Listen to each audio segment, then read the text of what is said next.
It is no secret that the Biden administration has failed to secure the southern border. The record number of people who have crossed the border during the last few years is impacting states all across the country, including Utah. Every state is now a border state. We welcome all who come here legally wishing to call Utah and the U.S. home. It's part of our culture to welcome people who come here to search for a better life, to work hard, obey the law, and to be part of our community. However, the chaos at the southern border has put serious strains on our communities, public safety resources, education system, and more. And while we are confident that the incoming Trump administration is going to take the southern border much more seriously, we also know that we need to act as state leaders to address the harm caused by the Biden-Harris administration's failure to act. When the federal government fails to fulfill its responsibilities, states have no choice but to step up. We've had extensive conversations with local government leaders, education officials, law enforcement, and nonprofits to understand the impacts to Utah communities. To help support our schools, As legislatures, we're working on a package of bills to support our local communities and address the public safety impacts of the southern border crisis on Utah. I want to underscore that this approach focused on public safety has widespread support. For example, a recent poll by the Deseret News found that 86% of Utahns support deporting illegal immigrants who commit crimes in the United States. You should have received a one-pager highlighting the bills we are proposing, while the details of several pieces of legislation are still being worked through. This provides you with a high-level glimpse into the package we're proposing. Additionally, I've invited a few of my colleagues to speak about their bills and Commissioner Jess Anderson to share a few thoughts about the overall public safety trends. Let me first turn it over to Representative Pierucci to talk about the impacts on her district. Thank you. Thank you for joining us today. I represent the Harriman-Riverton area. I grew up in Harriman and love my district, love my community. And it sits in the southwest corner of Salt Lake County. And this issue has especially impacted the southwest corner of the valley over the past 2 years, as we've experienced a massive uptick in migrants relocating to our area. The uptick has been so significant that actually the Wall Street Journal reached out to me over the summer asking what was going on in Harriman. The reporter noted, as our nation had seen record waves of illegal border crossings, Harriman was listed as one of the top destination locations at the border in the data collected by Syracuse University on that tracks border crossings in our country. And it was one of the most listed destinations. In less than 10 years, Harriman has seen 9 times the number of foreign-born residents, and in just 3 years, the number of new immigration cases has climbed to nearly 13,000 from 752 in 2020. This has put a massive strain on our community, and it has been unparalleled. Harriman City has had leaders, churches, schools, and nonprofits try to meet the growing needs of this with food pantries, clothing drives, and more, but we haven't been able to keep up. Riverton City has had to triple its budget to cover the cost of translation services in its justice court to meet the growing needs of the non-English speaking populations. And we have had many schools that have seen over 126% increase in non-English speaking students, which has created massive challenges in trying to meet the needs of those students with existing capacity and resources. We actually spent a great deal of time on this issue over interim in our education committee that I chair. And one of the bills I'll be sponsoring actually works to address the English language learning certification gap for teachers to try and help these schools that have seen a massive uptick that's been unexpected. And it'll try to provide relief in extreme situations. Beyond education, and as we've been in our work groups with stakeholders, with leaders from city, county, state, and national levels of government, we know we have work to do in our state to better safeguard public safety and taxpayer dollars. And in several of these meetings, it became clear that Utah needs to raise the criminal penalty for a Class A misdemeanor to 365 days from 364, it's just one day, to help expedite the deportation of people who come here illegally or come here seeking temporary asylum and then commit crimes in our state. ICE has made it very clear in our discussions with them that they cannot deport someone who's just served 364 days, but they will for 365. And so this bill will do just that, while also making sure that after an individual has served their time and been incarcerated who came here illegally, that they'll be deported rather than being released back into the community. Again, we're really focusing on crime. And in addition, I'll be building on the excellent work that Representative Birkeland has done in running legislation to increase the penalties for human trafficking, which we've seen an uptick in as well. It's critical that we're cracking down on crime and working hand in hand with President Trump's administration to expedite the process of exporting criminals who have entered our country either illegally or manipulated and abused our country's immigration system, come to America, and then done harm to the public. And I'm excited about this package of bills and appreciate the great work that's been done by the individuals up here. And with that, I'll hand it over to Senator Baldry. Thank you, Representative Perucci. Utah is known for being a welcoming and state full of safe, vibrant communities where families can thrive. Unfortunately, we're seeing an increasing number of cases of people unlawfully occupying homes that are vacant, which leaves property owners feeling frustrated and communities vulnerable.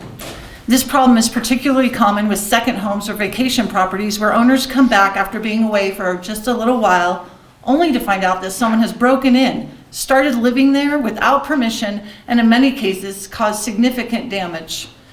In some cases, scammers will even rent these homes to unsuspecting tenants, creating even more problems for property owners.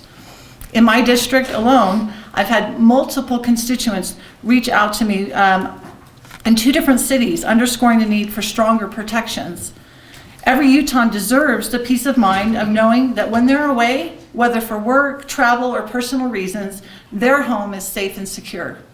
No one should return to find their property occupied by someone who has no legal right to be there. Currently, sheriffs can evict squatters, but there's little preventing the squatters from simply coming right back and causing the same issues all over again.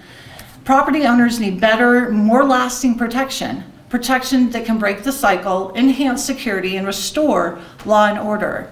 That's why I'm sponsoring legislation that will allow law enforcement to intervene earlier and more efficiently remove squatters. This bill also increases penalties for squatters who cause property damage or fraudulently sell or lease out a property that they do not own. These measures will help prevent squatters from establishing themselves and allow property owners to regain control of their homes faster. By taking this step, we can protect Utahns' homes, keep our neighborhoods safe, and ensure Utah remains the best place to live. And I will let Representative Wilcox take it from here. Thank you, Senator Baldry. This interim in Law Enforcement and Criminal Justice, our Law Enforcement and Criminal Justice Committee, we've had an organized crime subcommittee taking a deep look at the criminal gangs, drug cartels, and retail theft rings that the Department of Public Safety believes pose a significant threat to Utah's public safety. As Representative Perucci mentioned, gang violence has been a growing problem in certain parts of the state. These gangs especially prey on youth and unsuspecting victims, pressuring and coercing juveniles to commit crimes on behalf of the adults who know that they have a stiffer penalty. This bill strengthens law enforcement's tools for dismantling gangs and increases the penalties for gang crimes for recruiting youth to join them and commit the crimes. We've also seen a dramatic increase in unlicensed drivers throughout the state who don't follow the rules of the road and do not have insurance. I had a heartbreaking conversation about a death in my own county recently with my county sheriff. In fact, almost half of the car accidents in West Valley that West Valley PD has responded to this last year involved at least one unlicensed driver. These unlicensed drivers put other drivers and pedestrians at risk and drive up insurance premiums for all Utahns. Representative McPherson has been working on legislation to increase those penalties for unlicensed driving, helping to keep Utahns safer on our roads. I'll hand it over to Representative Gwynn to talk about the fentanyl issue. Thank you, Representative Wilcox. Most of you, if not all of you, have probably been impacted or you know someone who's been impacted by the opioid epidemic. That was rough. Sorry about that. That's why I'm proud to be working on a fentanyl bill this year to attack and address overdose deaths in the state of Utah. They are continuously on the rise.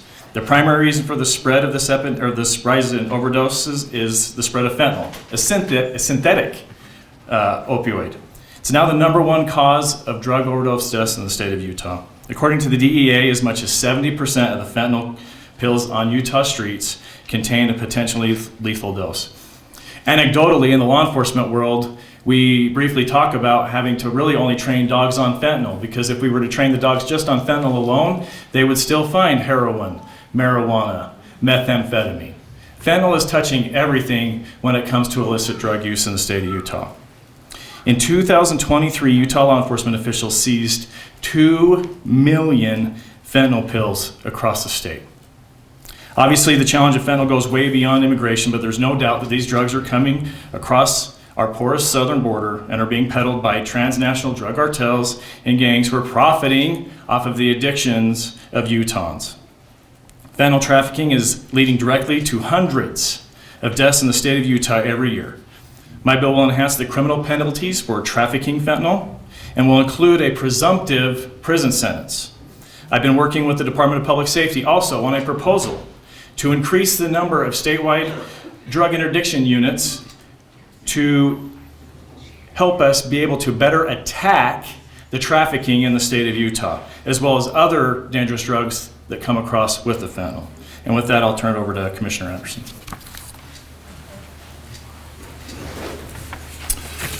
Well, thank you, Representative Gwynn, and thank you for all the legislators, those who are here to support public safety issues. We are so thankful for that and recognize your leadership in addressing these very critical issues.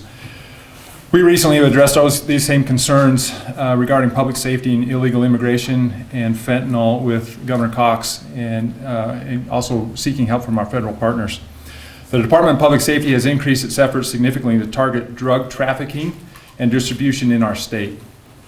Our State Bureau of Investigation's Narcotics Unit revealed that 42 drug dealers in a very short time frame downtown Salt Lake City were arrested, 24 of whom were in the country illegally. Every one of these individuals were found to be in possession of significant quantities of fentanyl pills, ranging anywhere from 50 to several thousand at a time. Utah law enforcement frequently encounters drug dealers from Mexico and Honduras who have been deported multiple times. These individuals reportedly pay, on average, $15,000 to be smuggled across the border and re-enter the United States illegally. So to say that illegal immigration isn't an issue here in Utah is simply false. Also in the spring of 2024, Utah law enforcement identified Tren de Aragua, or otherwise TDA, a Venezuelan-based transnational criminal organization operating in Utah. The gang smuggles its members across the southwest border also into Utah. Tren de Aragua is involved in a wide range of criminal activities, very violent in nature, posing a significant threat to our public safety. As we continue to work with our federal partners, we look forward to the state legislation coming forward this year to be able to attack and be able to address these particular issues. Our focus at DPS is on keeping Utah safe, and our efforts will be on those committing crimes in our state that threaten public safety. And with that, I'll turn it back to Representative Lisenby. Thank you. Before we wrap up, let me just re-emphasize a few points. We completely understand people's desire to come to the United States, and especially to Utah. This is the greatest country on earth and a place of opportunity. Utah is and will remain supportive of legal immigration. As a state founded by people fleeing religious persecution, Utah is especially welcoming to true refugees who have gone through the legal process. But we cannot and will not turn a blind eye to the impacts that the recent surge of illegal immigration is having on our state, businesses, and citizens. The bills will be numbered and made public over the next week or two. But we know many Utahns are deeply concerned about these issues and wanted to provide assurances that we are working to address them in the upcoming session. There are also members of the public in attendance today who would love to share their stories with the press or with others.